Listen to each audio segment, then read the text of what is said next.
Hi, I'm Helen. Now, let me take you on a journey that changed everything I knew about trust and betrayal. At 26, I was balancing a career as a dedicated nurse and managing my personal life, which was already hard. I worked long shifts at a busy hospital, often skipping breaks to make sure my patients got the best care. Even though I was tired, I found joy in my work, knowing I made a difference each day. But outside the hospital, another challenge was waiting for me, a financial burden brought on not by bad luck, but by my own family. My parents always acted like victims of bad situations, whether it was because of failed investments or unexpected medical bills. They always seemed to be struggling with money, and their stories were convincing. My heart went out to them every time. "We just need a little help to get back on our feet," they'd say, and I believed them, thinking their need for help was only temporary. Out of love and loyalty, I made a choice I would later deeply regret. I gave them my credit card, trusting their promise that it was just for a little while. That card was supposed to be a temporary solution, but as weeks turned into months and months into years, it became their endless source of money. At first, I didn't notice the lies. I was too busy with work and too tired to look closely. When I saw new gadgets at their house or heard them mention dining at fancy restaurants, I didn't think much of it. They always had an excuse. "Oh, these are just small treats for ourselves. We've been feeling down," they'd say. I'd nod, too exhausted to question it. But slowly, the truth started to bother me. Things like a brand new TV or a designer watch on my dad's wrist began to catch my attention. They called it a small splurge and brushed off my confused looks. Then, one evening, everything became clear. I came home to find a delivery at my door, a luxury handbag ordered online with my credit card. That's when my suspicion turned into a harsh realization. I knew I had to confront them. As I drove to their house, the weight of betrayal pressed heavily on my heart. I walked in, holding up the handbag, my hands and voice shaking. "Mom, Dad, where did this come from?" "Oh, Helen, do you like it? We thought it might cheer you up. You've been working so hard," Mom said, her voice overly cheerful. "With my credit card? This has to stop. We need to talk about all these expenses," I replied, my heart heavy as I prepared for the difficult conversation ahead. They sat down, their faces shifting from surprise to defensiveness. I spread out months of credit card statements across the table, each one proving their betrayal. The room grew quiet as the truth of their actions became clear. This was the turning point, a moment when I had to take back control of my life and finances. Later, sitting at the bank, I stared at the loan officer in disbelief. "Declined? But my credit should be excellent." "I'm sorry, Helen, but your debt-to-income ratio is very high, and there are recent charges that are, well, quite extravagant," she explained. I grabbed the printout, scanning the charges. Hawaii, designer boutiques, none of it was mine. It hit me, my parents hadn't just taken advantage of me, they'd gone way too far. "I need to see every transaction from the last 6 months, I demanded, panic and anger rising in my voice. Armed with the records, I drove straight to my parents' house. The documents felt heavy, like the weight of their betrayal. I slammed the papers down on the kitchen table. "Mom, Dad, we need to talk, now," I said, my voice firm. "Helen, what's going on? You're scaring us," Mom said, glancing at the papers. "Scaring you? Look at these charges: Hawaii, luxury boutiques. When were you going to tell me about this?" I asked, my anger barely controlled. "Oh, Helen, we were going to tell you. We just needed a little break. You know, a bit of happiness," Dad said, his voice weak and pleading. "Happiness? At my expense? Without even asking me? Do you realize you've nearly bankrupted me? I can't even get a loan because of what you've done," I shouted, the frustration boiling over. "We thought you wouldn't mind. You've always helped us before," Mom whispered, avoiding my eyes. I mind a lot. This isn't helping, it's stealing. You've been living a life of luxury on my hard work. How could you do this to your own daughter?" I asked, my voice breaking.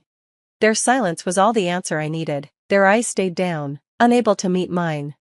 "We're sorry, Helen, it just got out of hand," Mom finally said, her voice full of regret. "We don't want to lose you over this," Mom pleaded. "Sorry doesn't fix my credit score or rebuild my trust," I said firmly. "I'm taking my card back, and I'm taking steps to protect myself. This stops now. No more access to my finances." "But Helen, we need your help. Without you, No," I interrupted. "You need to figure out how to manage without relying on me. I'm not your bank. If you had been honest, Maybe we could have worked something out, but not anymore. I need to protect myself. As I left their house, the air felt heavy, charged with the weight of our broken relationship. The drive home was a blur, my mind racing. This wasn't just about money, it was about respect and independence. I had been their safety net, their endless source of funds, but that was over. As I turned the key in my front door, I stepped into a new chapter of my life, one where I was no longer a victim of their choices, but in control of my own future. The day of their trip came, and I felt a mix of dread and determination. Watching Mom and Dad pack, chattering excitedly about beaches and luau's, made my heart ache. They were so lost in their fantasy, funded by my hard work, that they didn't notice the storm of emotions inside me. "Hey, I got you a new credit card. The old one's been acting up, keeps getting declined at the scanner. I don't want you to have any issues on your trip," I said, keeping my voice steady even though my emotions were all over the place. "Oh, Helen, you always take such good care of us. Thank you, sweetheart," Mom replied, her voice full of gratitude, which only stung me more with its irony. She swapped the cards without even a second glance. Watching them pack, I added, "Make sure you keep it safe and don't lose it, okay?" "Of course, darling, we'll be careful," Dad said, giving me a quick hug. I hugged him back, my stomach churning with the weight of what I had done. The card they now held was a dummy. They had no idea that their access to my finances was finally cut off. I watched them drive off to the airport. As soon as their car disappeared around the corner, I felt a weight lift from my shoulders, only to be replaced by another, the heavy anticipation of what was to come. I headed back inside, my steps feeling heavier with each moment. Over the next few days, my routine centered around checking my online banking app constantly, my anxiety growing by the hour.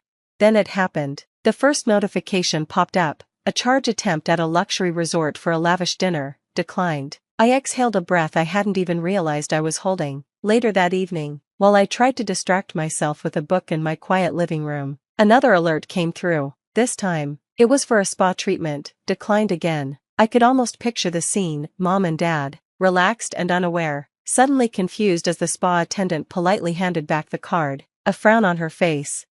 "I'm sorry, but there seems to be a problem with your card. It's been declined." "That can't be right. Run it again, please," Dad would insist, his voice confident but tinged with embarrassment. After the third attempt and yet another apology from the attendant, their confusion would turn to frustration. I imagined them stepping aside, calling the credit card company as their perfect holiday began to unravel. The phone rang late into the night, but I let it go to voicemail. Mom's voice came through, filled with panic. "Helen, darling, there's something wrong with the card. We can't pay for our treatments, and they're quite upset. Can you check on it for us?" I waited, gathering my thoughts before calling back. "Mom, I'm looking into it. I'll see what I can do," I lied, feeling a pang of guilt but reminding myself that this was necessary. They needed to understand the consequences of their actions. The next day brought more declined transactions, a shopping spree, a helicopter tour, a gourmet lunch. Each notification was a step closer to their realization and my freedom. This tough love was the hardest thing I'd ever done, but it was crucial for my own survival. They had to learn, and reality was the only teacher that could get through to them. Early the next morning, the phone rang again, piercing the silence. I braced myself as I answered. Dad's voice, usually so confident, trembled with desperation. "Helen, please, we need your help. We can't pay for the hotel, and they won't let us check out until we settle the bill." Taking a deep breath, I steadied my voice, making sure each word carried the weight of my decision. "Dad, no, I won't bail you out this time. Do you even realize what you've done? Years of lying and using me, enough is enough." "But we're your parents, Helen, you can't just leave us stranded." We apologized. "Okay, we're sorry." Sorry doesn't change the past, Dad. It doesn't erase the debt you've piled up in my name, and it doesn't rebuild the trust you shattered. You need to understand the consequences of your actions, I said, my voice firm yet steady. They had crossed too many lines, and now, it was time for them to face the reality of what they had done. "Helen, we really didn't think it would come to this. We thought we could manage it, that you wouldn't have to know," Mom said, her voice a mix of pleading and regret. "Not have to know? You committed fraud in my name," I replied, the weight of their betrayal echoing in the stillness of my kitchen. "I've already taken steps to prevent any further damage. The card you have is cancelled. You need to figure out how to get back on your own. But we have nothing here, no money, Not even for a flight back. Please, just this once more, Dad begged, desperation in his voice. No, Dad, this is the hard lesson you need to learn. From now on, you handle your finances, and I handle mine. No more mixing, no more helping out. It's time for both of you to take responsibility.